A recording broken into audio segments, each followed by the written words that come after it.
और आइए अब शुरुआत करते हैं। गाजा में एक बार फिर से संघर्ष विराम की सुगबुगाहट तेज हो गई है। हमास के मुताबिक इजराइल ने 45 दिन के संघर्ष विराम के प्रस्ताव के साथ सभी बंधकों की रिहाई की शर्त रखी है। प्रस्ताव पर हमास ने जवाब देने के लिए 48 घंटे का वक्त मांगा है। मिस्र के मध्यस्थों ने इजराइल के प्रस्ताव पर सहमति जताई है और इस बीच हमास ने कहा है कि उनका इजरायली अमेरिकी बंधक से संपर्क टूट गया है। पेश है एक खास रिपोर्ट। कई हफ्तों से भीषण हमले के बाद एक बार फिर गाजा में संघर्ष विराम की सुगबुगाहट तेज हो गई है। हमास ने दावा किया है कि इजराइल ने 45 दिन के संघर्ष विराम की पेशकश की है, लेकिन शर्त है कि सभी बंधकों को रिहा कर दिया जाए। हमास ने 48 घंटों के दौरान इस पर जवाब देने की बात कही है। बताया जा रहा है कि मिस्र के मध्यस्थ इजराइल के प्रस्ताव पर सहमत हैं। समझौते के तहत पहले सप्ताह में आधे से अधिक बंधकों को रिहा करना होगा। संघर्ष विराम कम से कम 45 दिनों के लिए लागू होगा। इस दौरान गाजा में मानवीय सहायता की पहुंच को बहाल कर दिया जाएगा। 2 मार्च से गाजा पहुंचने वाली मानवीय सहायता को पूरी तरह से बंद कर दिया गया है। साथ ही इजरायली जेलों में बंद 1231 फिलिस्तीनी कैदियों की रिहाई भी संभव हो पाएगी। स्थायी युद्ध विराम के लिए हमास समेत गाजा में मौजूद सभी सशस्त्र समूहों को हथियार डालना होगा। हालांकि हमास ने इस प्रस्ताव को रेड लाइन और असंगत बताकर खारिज कर दिया है, लेकिन साथ ही ये भी कहा है कि वो स्थायी संघर्ष विराम, गाजा से इजरायली सैनिकों की वापसी और मानवीय सहायता के प्रवेश के लिए किसी भी प्रस्ताव को मानने के लिए तैयार है। इजरायली सेना का कहना है कि गाजा में अभी भी करीब 58 बंधक हैं, जिनमें से 34 की मौत हो चुकी है। खबरों में दावा किया जा रहा है कि हमास 10 जीवित बंधकों को रिहा करेगा। बदले में अमेरिका ये गारंटी देगा कि इजरायल युद्ध विराम के दूसरे चरण के लिए वार्ता में शामिल होगा। इससे पहले संयुक्त राष्ट्र ने चेतावनी दी थी कि गाजा का मानवीय संकट नियंत्रण से बाहर हो रहा है। कई सप्ताह से क्षेत्र में कोई सहायता नहीं पहुंच रही है और स्थिति तेजी से बिगड़ रही है। संयुक्त राष्ट्र का कहना है कि चिकित्सा आपूर्ति, ईंधन, पानी और अन्य आवश्यक वस्तुओं की भारी कमी है। 7 अक्टूबर 2023 को हमास ने इजराइल पर भीषण हमला कर कई लोगों की हत्या कर दी थी। साथ ही सैकड़ों लोगों को बंधक बना लिया था। इसके बाद से इजराइल ने हमास को जड़ से उखाड़ फेंकने के लिए अभियान छेड़ दिया। इसी साल 19 जनवरी को युद्ध विराम लागू हुआ और पहले चरण में कई बार बंधकों और कैदियों की अदला बदली हुई। इजराइल संघर्ष विराम के पहले चरण को आगे बढ़ाने की मांग कर रहा था, लेकिन हमास ने पूर्व अमेरिकी राष्ट्रपति जो बाइडेन द्वारा तय की गई रूपरेखा के तहत दूसरे चरण के लिए समझौते पर अड़ा हुआ था। इजरायली मीडिया में कहा जा रहा है कि ट्रंप से मुलाकात के बाद नेतन्याहू थोड़े नरम पड़े हैं। नेतन्याहू को लगता है कि शुरुआती 2 हफ्तों में वो सभी बंधकों को रिहा करा लेंगे। तो आइए इसी पर चर्चा भी करते हैं। हमारे साथ retired lieutenant general Sanjay Kulkarni ji हमारे साथ जुड़ रहे हैं, फॉर्मर डायरेक्टर जनरल हैं इन्फेंट्री। सर, बहुत स्वागत है आपका। और उसी के साथ सबसे पहला सवाल मेरा आपसे यही है कि जिस तरह से अभी हम देख रहे हैं, कितना बड़ा कदम आप इसको मांगते हैं जो इजराइल की तरफ से उठाया गया है? क्या आने वाले समय में हम देख सकते हैं कि युद्ध समाप्त हो सकता है या कुछ और इसमें आपको नजर आता है? क्योंकि साफ तौर पर यह अपने आप में एक बड़े कदम के रूप में देखा जा रहा है। क्या कहेंगे? गौरव, बहुत बहुत धन्यवाद। मैं कहूंगा कि एक अच्छा कदम है, सकारात्मक कदम है, क्योंकि जब हॉस्टेजेस रिलीज होंगे कम से कम सीज फायर होगा। और उसके बाद लेकिन जो हमास का मानना है कि रेड लाइन ये है कि एक उन्होंने अपने भी एक बंदिश रखी है और ये है कि सारे के सारे हमास जो है वो अपने हथियार डाल दे। वो हथियार डालने वाले तो है नहीं। जहां तक कि सवाल उनके बंधकों का है, जिसमें जैसे आपने कहा 34 से एक आदमी वैसे ही उसमें मर चुके हैं, लेकिन जो भी बचे हैं इजराइल चाहता है कि सारे के सारे उनके बंधक वापस किए जाए। अगर वो हो जाता है, मुझे लगता है कहीं हद तक प्रेशर पड़ेगा इजराइल के ऊपर, और चाहे इजराइल माने या ना माने, फलस्तीन तो रहेंगे। अब दोनों फलस्तीन चाहते हैं कि इजराइल वहां ना रहे, इजरायली चाहते हैं कि हमास जो है वो पूरा डिसार्म हो जाए। वो डिसआर्म होने को तैयार नहीं है। तो एक आइडियोलॉजिकल है, लेकिन मेरा ये मानना है कि ये एक सकारात्मक कदम है, क्योंकि इजराइल ने प्रस्ताव रखा है हमास के लिए। हमास का ये मानना है कि वो 48 घंटे में इसका जवाब देंगे, 45 दिन का सीजफायर होगा, धीरे धीरे के सारे बंधक रिलीज हो जाएंगे और उसके बाद जैसे जो 1200 के आसपास जो फिलिस्तीनी इजराइल में है वो भी रिहा कर दिए जाएंगे। तो मुझे लगता है कम से कम और कुछ नहीं, जो जिस प्रकार से लगातार गाजा पट्टी में लोगों के साथ और खासकर औरतों बच्चों के साथ जिस प्रकार से खाना पीना रहना बहुत कुछ बंदिशें और बहुत कुछ दिक्कतें आ रही है।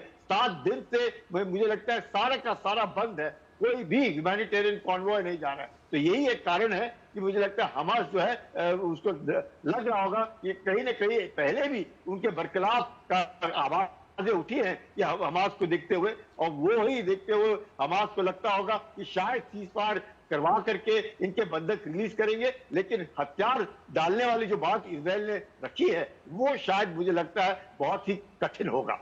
बिल्कुल, और इसी के लिए साफ तौर पर हमास ने भी इससे बैकस्टेप लेते हुए साफ तौर पर इस बात का इशारा भी कर दिया है। लगता नहीं है कि हमास यहां पर अपने जो हथियार है वो डालेगा।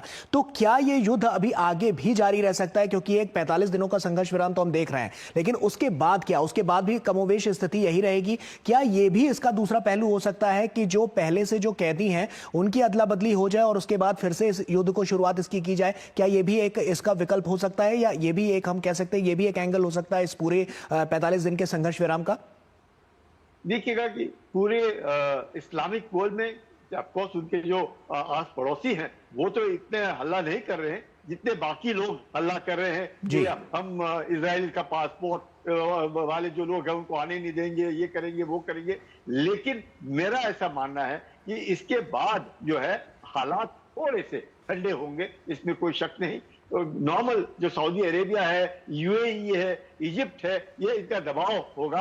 और जो जिस प्रकार से बार बार ये बात कही जाती है कि गाजा पट्टी, वेस्ट बैंक और ईस्ट जेरूसलम, ये जो तीन हैं, चाहे हमास ये कहता हो कि इजराइल यहां से बिल्कुल ही हम समुद्र में ढकेल देंगे, वो तो वो कर नहीं सकते। जहां तक इजराइल का सवाल है कि हम इनका खात्मा कर देंगे, वो भी खात्मा नहीं कर सकते। तो दोनों ने वही रहना है। कम से कम इस बात का एहसास होगा हमास को भी कि जिस प्रकार से उन्होंने एक तरीके से इतनी सुरंगें बिछा रखी थी और यहूदियों के बरखिलाफ जो एक मतलब मैं कहूंगा कि युद्ध किया उन्होंने, और उस युद्ध का परिणाम यह हुआ कि उनके 51,000 लोग मारे गए। गाजा पट्टी बिल्कुल बर्बाद हो गई। 41 किलोमीटर लंबा, 10 किलोमीटर गाजा पट्टी में लोग जो 21 लाख लोग रहते थे वो बिल्कुल ही बेघर हो गए। उन्होंने देख लिया है कि इजराइल के साथ टक्कर लेना, जिसके साथ अमेरिका खड़ा है, बहुत बहुत कठिन है, कठिन नहीं नामुमकिन है। और उसको मद्देनजर रखते हुए मुझे लगता है कम से कम फलस्तीनी जो है इस बात को मानेंगे और इजराइल भी मानेगा कि वेस्ट बैंक, गाजा पट्टी और ईस्ट जेरूसलम को लेकर के कहीं ना कहीं, चाहे नेतन्याहू का मानना है कि वो फलस्तीनी को मानते नहीं है, वो जो एक तरीके का वो जो देश का जो स्टेटस है और वो नहीं मानेंगे, लेकिन कहीं ना कहीं नेतन्याहू पर भी दबाव आएगा और फलस्तीनियों पर भी दबाव आएगा। मुझे लगता है इस युद्ध विराम के बाद जरूर हम देखेंगे कि मिडिल ईस्ट में शांति बहाल होगी। बिल्कुल संजय जी, जैसा कि हमने देखा कि ट्रंप से मिलने के बाद नेतन्याहू ने ये बड़ा फैसला लिया है, तो ऐसे में इस फैसले को अगर हम देखें तो साफ तौर पर क्या कुछ बड़े अंदेशे भी ये दिखाता हुआ नजर आता है? क्योंकि उनके जो सुर हैं वो पहले से नरम पड़ते हुए नजर आए हैं नेतन्याहू के। तो क्या अब की बार जो अमेरिका है वो हम देख रहे हैं कि तमाम देशों में जो कॉन्फ्लिक्ट चल रहे हैं उनको शांति के पक्ष में ले जाने की कोशिश कर रहा है, क्या उसकी सुगबुगाहट यहां से भी आती हुई नजर आ रही है? बिल्कुल बिल्कुल। अब आप देखिएगा कि जिस प्रकार से यूक्रेन को देखते हुए कि ट्रंप क्या चाहते हैं कि रूस और यूक्रेन की लड़ाई थम जाए, ट्रंप ये भी चाहते हैं कि मिडिल ईस्ट की जो लड़ाई है वो थम जाए, क्योंकि ट्रंप का मानना है कॉन्सेंट्रेशन का चीन की तरफ होगा कि अगर उन्होंने चीन पे दबाव डालना है तो कहीं पर भी पूरे विश्व भर में शांति होगी, तभी अमेरिका चीन के ऊपर दबाव डाल सकता है। क्योंकि चीन, अमेरिका जो है कितने फ्रंट खोलेगा, उधर मिडिल ईस्ट में इजराइल के साथ, इधर यूक्रेन के साथ भी उनको जेलेंस्की के साथ देख ही लिया हम लोगों ने किस प्रकार से उन्होंने उनके ऊपर बरस पड़े कि वो ठीक नहीं कर रहे हैं, और जिस प्रकार से चीन के ऊपर टैरिफ लगा करके वो टैरिफ वॉर उधर चल रहा है। तो ट्रंप भी चाहते होंगे कि इजराइल जो है संभल जाए, वहां यूक्रेन और रूस की लड़ाई बंद हो जाए, उसके बाद फिर अमेरिका डिसाइड करेगा कि हमने विश्व में क्या करना है। ये लड़ाई है वर्चस्व की, कि कौन विश्व में वर्चस्व रखता है। तो वर्चस्व तो अमेरिका ने दिखा दिया है कि कितना भी कर ले, कितने भी